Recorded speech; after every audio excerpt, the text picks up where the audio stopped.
Porque tú dices, yo soy rico y me he enriquecido, y de ninguna cosa tengo necesidad, y no sabes que tú eres un desventurado, miserable, pobre, ciego y desnudo. Por tanto, yo te aconsejo que de mí compres oro, refinado en fuego, y vestiduras blancas, y unge tus ojos con colirio, para que veas.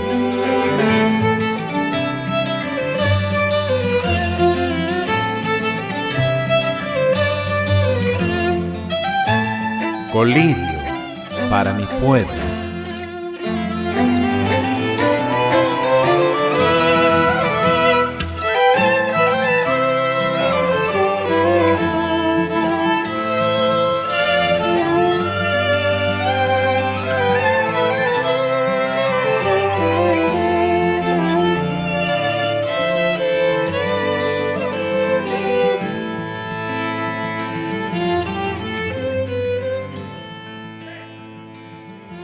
¿Qué tal, amigos? Dios les bendiga. Es Daniel Miranda. Qué gusto estar con ustedes a esta hora en este programa. Qué gozo poder estudiar las Sagradas Escrituras juntos.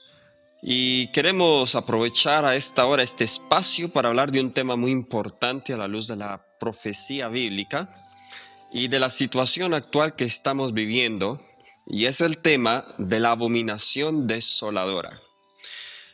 Queremos estudiar este tema a la luz de la salida al campo y de la crisis final que va a ocurrir sobre esta tierra.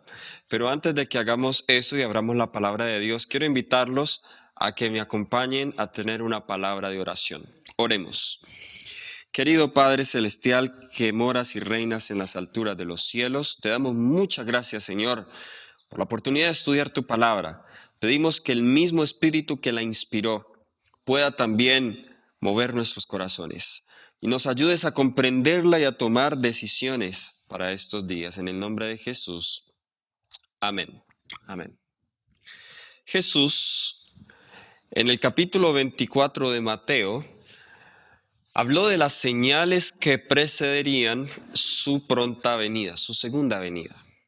Y entre muchas de las señales habló de terremotos, habló de pestes, habló de hambres, habló de angustia en las naciones, nación se levantaría contra nación, reino contra reino, habrían señales en los cielos, en fin, Jesús habló de muchas cosas, habrían engaños, pero hay una señal que de manera especial Jesús habló.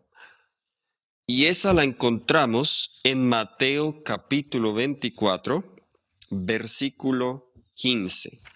Vamos a Mateo capítulo 24 y vamos a leer el versículo 15. Jesús aquí está citando un profeta en el Antiguo Testamento. De hecho, nos está recomendando que leamos su libro. Nos dice acá, por tanto, cuando veáis en el lugar santo la abominación desoladora de la que habló el profeta Daniel, el que lee, entienda. Luego el versículo 16 nos dice, entonces los que estén en Judea, huyan a los montes. Jesús da una señal acá y nos dice, cuando vean el lugar santo, la abominación desoladora. ¿Qué es la abominación desoladora? ¿Y qué significa que estaría en el lugar santo? Ahora, Jesús nos da una clave para saber cuál es esa abominación desoladora, porque el pasaje nos dice de la que habló el profeta Daniel. Y luego añade y dice, el que lee, entienda. Así que la clave para saber cuál es la abominación desoladora la encontramos en el contexto del libro de Daniel. Ahora, en Daniel hay al menos 4 lugares donde él habla acerca de la abominación desoladora. Y vamos a ir a esos 4 pasajes en el libro de Daniel donde leemos sobre la abominación desoladora. Vamos al primero, que lo encontramos en Daniel capítulo 9. Daniel capítulo 9, versículo 26 y 27. Esta es la profecía de las 70 semanas. Y nos dice, después de las 72 semanas, se quitará la vida al Mesías, y nada ya le quedará. Y el pueblo de un príncipe que ha de venir destruirá la ciudad y el santuario. Su final llegará como una inundación y hasta el fin de la guerra durarán las devastaciones. Por otra semana más confirmará el pacto con muchos. A la mitad de la semana hará cesar el sacrificio y la ofrenda. Después, con la muchedumbre de las abominaciones, vendrá el desolador hasta que venga la consumación y lo que está determinado se derrame sobre el desolador. Ahora, la mención de la abominación desoladora acá no está directamente como esa frase, pero vemos acá que después de que Jesús se ofreciera como sacrificio, después de que terminaran las 70 semanas, dice que con la muchedumbre de las abominaciones vendrá el desolador.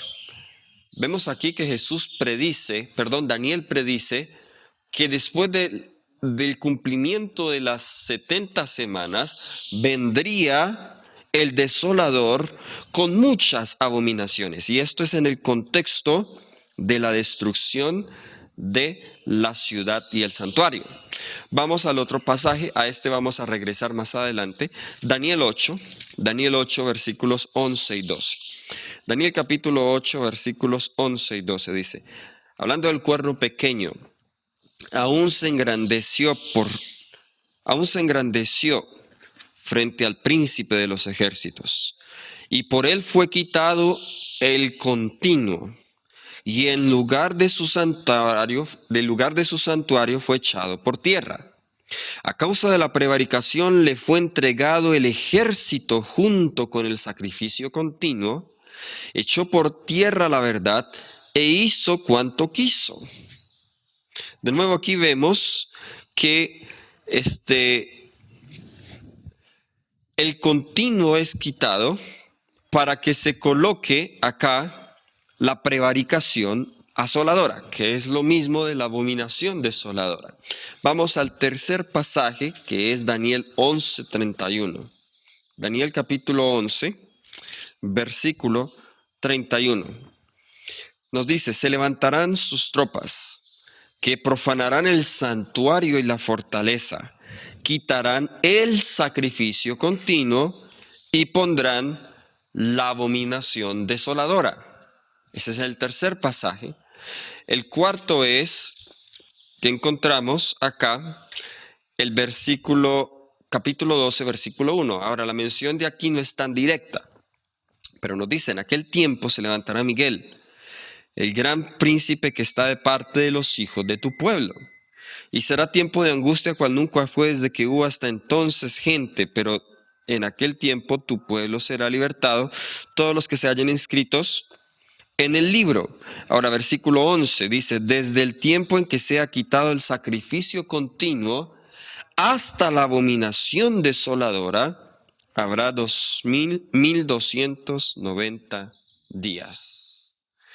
4 pasajes donde se menciona la abominación desoladora. Pero el pasaje que queremos nosotros estudiar y el que más llama nuestra atención es el que hace mención de la destrucción de la ciudad y el santuario. Es decir, Daniel capítulo 9, versículos 26 y 27. Ahora, ¿por qué este pasaje es significante para nosotros? Porque está en el mismo contexto de lo que Jesús está hablando. ¿Cuál es la ciudad de la cual se habla aquí en Daniel 9 que sería destruida? Bueno, en la misma ciudad donde está el templo, Jerusalén. Versículo 25 dice, sabe pues y entiende que desde la salida de la orden para restaurar y edificar a Jerusalén hasta Mesías, príncipe. Estamos hablando de, en este contexto, la ciudad con el santuario, o sea, Jerusalén. La profecía de Daniel, entonces, acerca de la destrucción de Jerusalén por un príncipe que traería una inundación contra ella y la dejaría desolada. Es la misma profecía que Jesús se refiere en Mateo 24. Pero la pregunta es, ¿por qué Dios permitiría que su santo templo fuese desolado, que su santa ciudad? El versículo 27 nos da la razón de nuevo.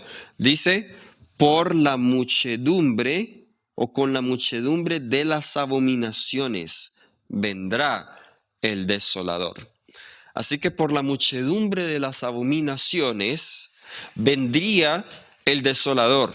La ciudad y el templo serían destruidas, al igual que en los días de Jeremías, cuando el templo fue destruido una sola vez. Pero regresemos de nuevo a Mateo capítulo 24. Vamos a Mateo capítulo 24. Vamos a leer de nuevo el versículo 15 y 16. Por tanto, cuando veáis en el lugar santo la abominación desoladora de la que habló el profeta Daniel, el que le entienda, entonces los que estén en Judea huyan a los montes. Ahora, la abominación desoladora debía ser la señal para que sus discípulos en ese entonces huyeran de Jerusalén. Ahora, miremos de nuevo este mismo pasaje, ahora cómo lo registra Marcos. Porque Marcos, en el capítulo 13, que es el capítulo paralelo a Mateo 24, lo registra también. Marcos capítulo 13, versículos 14 y 15. Leemos, pero cuando veáis la abominación desoladora de que habló el profeta Daniel, puesta donde no debe estar, el que lee entienda.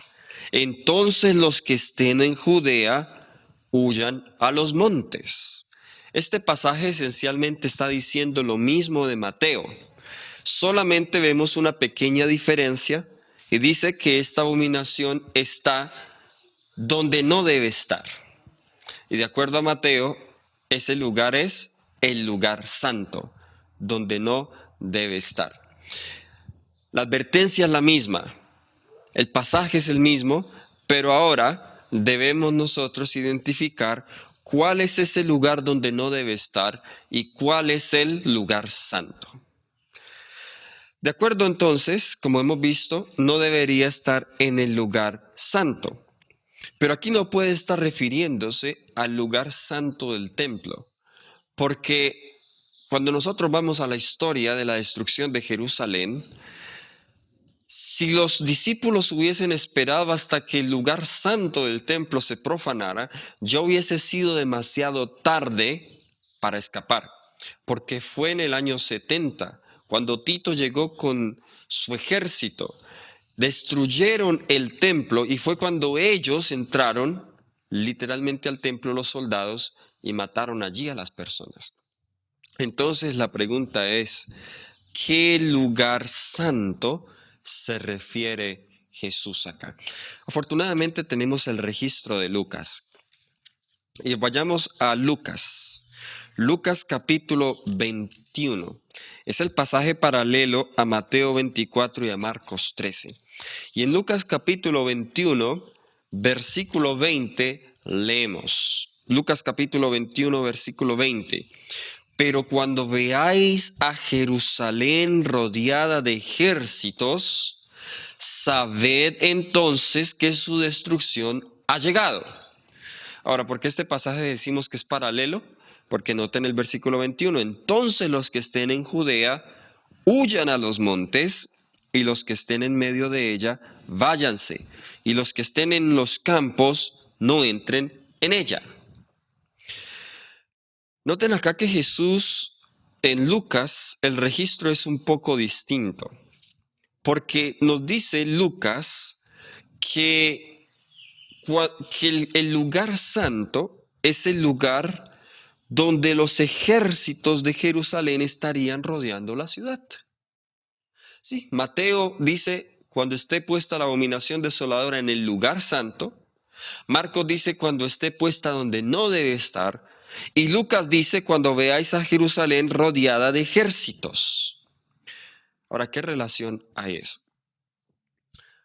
Cuando Roma sitiaba una ciudad, el ejército romano siempre andaba con sus estandartes, sus banderas.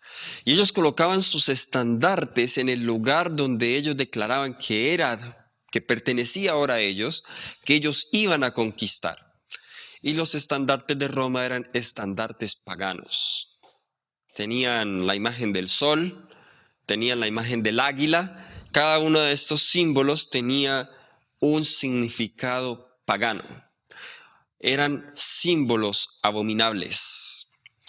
Y cuando Roma rodeó la ciudad de Jerusalén y colocó los estandartes allí, entonces esa debía ser la señal. Pero aún queda sin resolver. Ya tenemos cuál era la señal entonces, pero queda aún por resolver cuál es el lugar santo.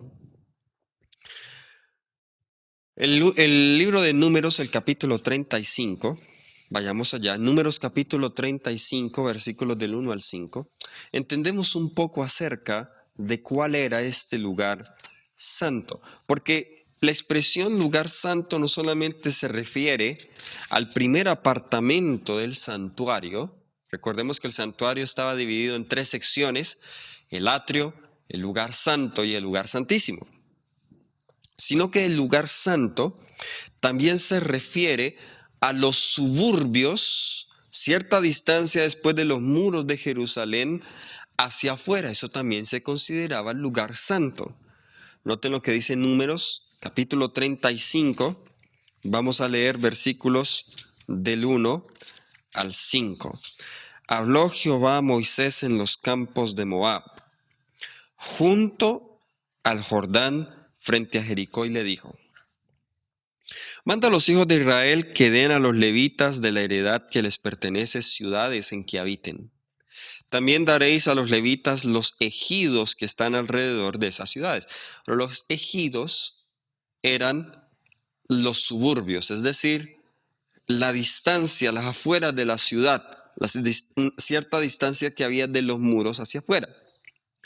Dice: ellos tendrán ciudades donde habitar, y sus ejidos serán para sus animales, su ganado y todas sus bestias. Los ejidos de las ciudades que daréis a los levitas se extenderán 1000 codos a su alrededor, desde el muro de la ciudad hacia afuera. Ahora, 1000 codos más o menos son 1,5 kilómetros, 1.5 kilómetros. Más o menos esa era la extensión desde los muros hacia afuera, que pertenecía aún a las ciudades de los levitas.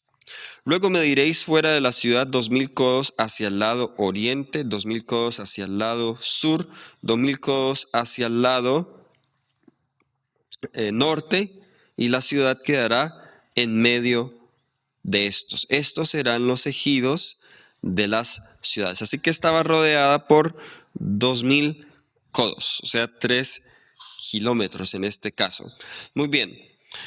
Así que vemos que no solamente la ciudad, y en especial aquí estamos hablando de las ciudades de los levitas, y Jerusalén había sido una de ellas, sus codos, sus ejidos hacia afuera, también se consideraban como lugares de ellos. Los levitas entonces debían tener su territorio no solamente dentro de las ciudades, de las paredes de las ciudades, pero el territorio también incluiría los suburbios que se extendían 2000 codos más allá de las paredes de la ciudad. Ahora, leamos el versículo 6 y 7. De las ciudades que daréis a los levitas, 6 de ellas serán de refugio, las cuales daréis para que el homicida se refugie allá. Además de estas daréis 42 ciudades. Todas las ciudades que daréis a los levitas serán 48 ciudades con sus ejidos. Ahora, una demostración de que este lugar era considerado santo también lo vemos en el registro de Nehemías. En Nehemías capítulo 13, versículos 15 al 22, vamos a resumir un poco para no leer todo el pasaje. Vemos a Nehemías haciendo las reformas en el pueblo. Las reformas en el diezmo, las reformas en el sacerdocio, en el matrimonio, y también vemos a Nehemías haciendo reformas en el sábado, un detalle muy importante al cual volveremos más adelante. Y vemos que habían algunas personas que estaban vendiendo el día sábado dentro de la ciudad. Nehemías se llena de gran indignación y decide sacar a estas personas de allí y cerrar las puertas de la ciudad en el día sábado. Pero hay un detalle muy importante que sí quiero leer acá, y nos dice que el versículo 19. Sucedió pues que al caer la tarde, Nehemías 13:19, antes del sábado, ordené que se cerraran las puertas de Jerusalén y que no las abrieran hasta después del sábado. Y puse a las puertas a algunos de mis criados para que no dejaran entrar carga alguna en sábado. 1 o 2 veces se quedaron afuera de Jerusalén los negociantes y los que vendían toda especie de mercancía. Pero yo les amonesté diciéndoles: ¿por qué os quedáis vosotros delante del muro? Si lo hacéis otra vez, os echaré mano. Y desde entonces no volvieron en sábado. Y les dije a los levitas que se purificaran y fueran a guardar las puertas para santificar el sábado. Ahora observemos algo. ¿Por qué Nehemías se indignó por la gente que estaba fuera de la ciudad? ¿Acaso no era suficiente que él había ya expulsado a los negociantes, a los mercaderes de dentro de la ciudad? ¿Por qué para él aún era importante que esta gente no solamente se fuera dentro de la ciudad, sino que tampoco se quedaran afuera de la ciudad? Nehemías entendía que los ejidos eran santos. Los suburbios de las ciudades eran santos, de la ciudad de Jerusalén, y aún estar con sus mercancías fuera del muro era abominación para Jehová. El ejército romano colocó sus estandartes fuera del muro de Jerusalén. Ese era el lugar santo.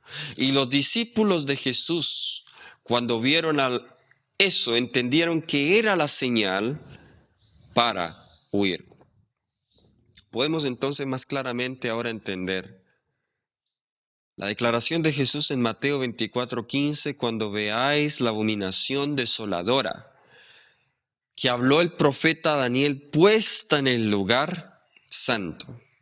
En otras palabras, lo que Jesús le estaba diciendo a los discípulos es que cuando vieran los estandartes de Roma y sus banderas puestas en los suburbios alrededor de las ciudades de Jerusalén, entonces sabrían que era tiempo para huir de la ciudad. A esto Jesús le llamó abominación desoladora, porque era una abominación que causaba o provocaba desolación. Así como Nehemías entendió que era abominable para que los vendedores se quedaran fuera de las puertas de la ciudad en el sábado, así los discípulos de Jesús y los mismos judíos le consideraban una abominación de que los romanos vinieran y colocaran sus estandartes idolátricos dentro de los suburbios santos de Jerusalén. Al ver esto, los discípulos de Jesús sabrían que era tiempo para huir de Jerusalén. Ahora, ¿cuál fue la razón por la cual Jerusalén fue destruida? Quiero solamente hacer una breve mención.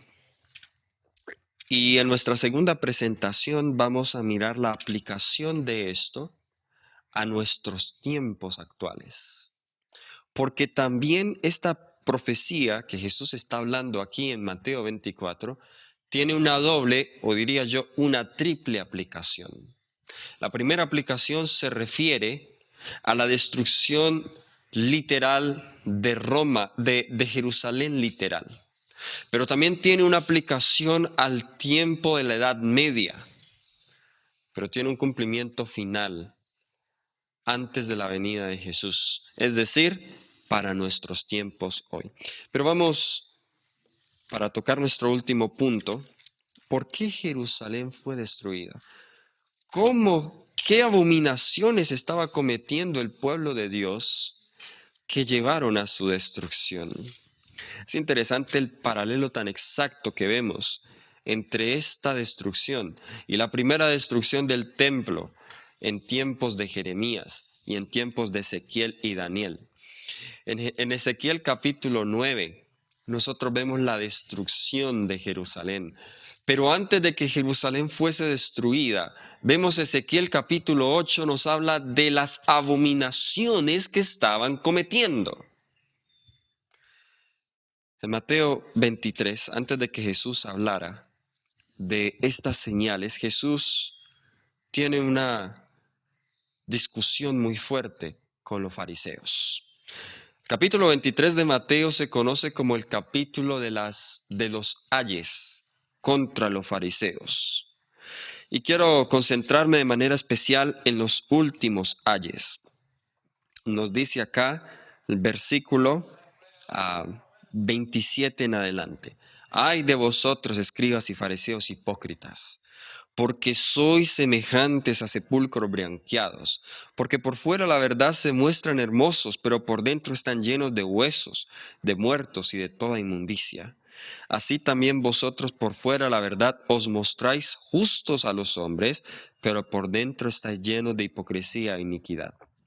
Ay de vosotros, escribas y fariseos, hipócritas, porque edificáis los sepulcros de los profetas y adornáis los monumentos de los justos, y decís: si hubiésemos vivido en los días de nuestros padres, no habríamos sido sus cómplices en la sangre de los profetas.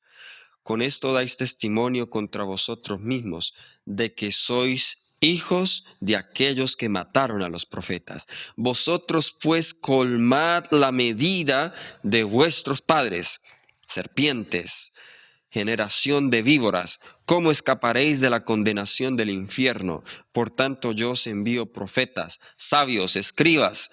De ellos a unos mataréis y crucificaréis, y a otros azotaréis en vuestras sinagogas, y perseguiréis de ciudad en ciudad. Así recaerá sobre vosotros toda la sangre justa que se ha derramado sobre la tierra, desde la sangre de Abel el justo hasta la sangre de Zacarías, hijo de Berequías, a quien matasteis en el templo y el altar. De cierto os digo que todo esto vendrá sobre esta generación. El pecado que más fuerte reprende Jesús es el pecado del rechazo de sus siervos, los profetas, los escribas, los sabios que envió Dios para que los amonestaran, para que les enseñara el camino de la salvación. Y eventualmente esto llevó al rechazo de Juan el Bautista y al rechazo de Jesús. Por eso toda la sangre inocente caerá sobre esta generación, porque ellos fueron culpables del mismo pecado que sus padres fueron culpables, el pecado de rechazar la palabra de Dios y el espíritu de profecía. ¿Sabes? Cosa grave, es cosa seria, rechazar un solo mandamiento de la palabra de Dios. El rechazo de la palabra de Dios, el rechazo del espíritu de profecía, eventualmente me va a llevar al rechazo de Jesús mismo. Y yo me voy a convertir en un perseguidor. ¿Y por qué decimos que esto fue lo que colmó la medida de su iniquidad? Noten el versículo 37. Jerusalén, Jerusalén, que matas a los profetas y apedreas a los que te son enviados. ¿Cuántas veces quise juntar a tus hijos como la gallina junta sus polluelos debajo de las alas? Pero no quisiste. He aquí vuestra casa os es dejada desierta. Pues os digo que desde ahora no volveréis a verme hasta que digáis: bendito el que viene en el nombre del Señor. Ahora, estas palabras de Jesús quizá fueron las palabras más fuertes que jamás él haya dicho. Vuestra casa os es dejada desierta. Decir eso era casi una humillación, una abominación para una mente judía. El decir que la casa, que el templo quedaría desierto, era casi una abominación. Esto confirmó a los judíos en que Jesús era un falso profeta. Quizá ellos recordaron la profecía de Ageo capítulo 2, que la gloria de este templo sería mayor que la primera, que este templo permanecería para siempre. Pero como Jesús dice: vuestra casa os es dejada desierta. la gloria que llenaría ese templo era Jesús mismo, el deseado de todas las naciones. Y ese templo sería mejor que el primero, porque en ese templo estaría la presencia personal de Cristo Jesús. Pero el pueblo lo rechazó. Y al rechazar a Jesús, su iniquidad llegó al colmo. Y Dios les dio suficiente tiempo. Aún después de esto, Dios les dio a ese pueblo 36 años más de gracia. Después de que termina la profecía de las 70 semanas en el año 34, el Señor les dio 36 años más de gracia. Oh, pero el pueblo no quiso obedecer, no quiso aceptar a Jesús como su Salvador. Mi querido amigo, mi querida amiga que nos escuchas, que ves este programa, Jesús es nuestro único Salvador. El rechazo de Jesús va a llevar consecuencias drásticas en tu vida. Va a llevar calamidad, destrucción, desolación. Eso es lo que sucede cuando nosotros rechazamos a Jesús.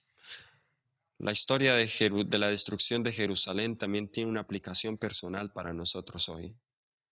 Así como el pueblo judío rechazó a Jesús, creían mejores que los demás, que se creían mejores que el pueblo, los padres de antes que rechazaron y mataron a los profetas, adornaban las tumbas de los profetas, decían, si hubiésemos estado en ese tiempo no hubiésemos hecho lo mismo. Pero aquí ellos estaban rechazando el mismo Jesús, el mismo Mesías. Ojalá que esa no vaya a ser la experiencia nuestra hoy. Y resalto el punto de obediencia a la Biblia y al espíritu de profecía. Es una cosa seria colocar en tela de juicio la inspiración. Porque el que coloca en tela de juicio la inspiración terminará rechazando a Jesús. Y colocar en tela de juicio la inspiración no significa simplemente decir que yo no creo. Es escucharlo, leer los consejos y no obedecerlos. No darle la importancia. Y vamos a hablar de un consejo muy especial que los discípulos hicieron caso, los discípulos fieles. Y fue el consejo que Dios dijo: cuando veáis esta señal, los que estén en Judea huyan a los montes.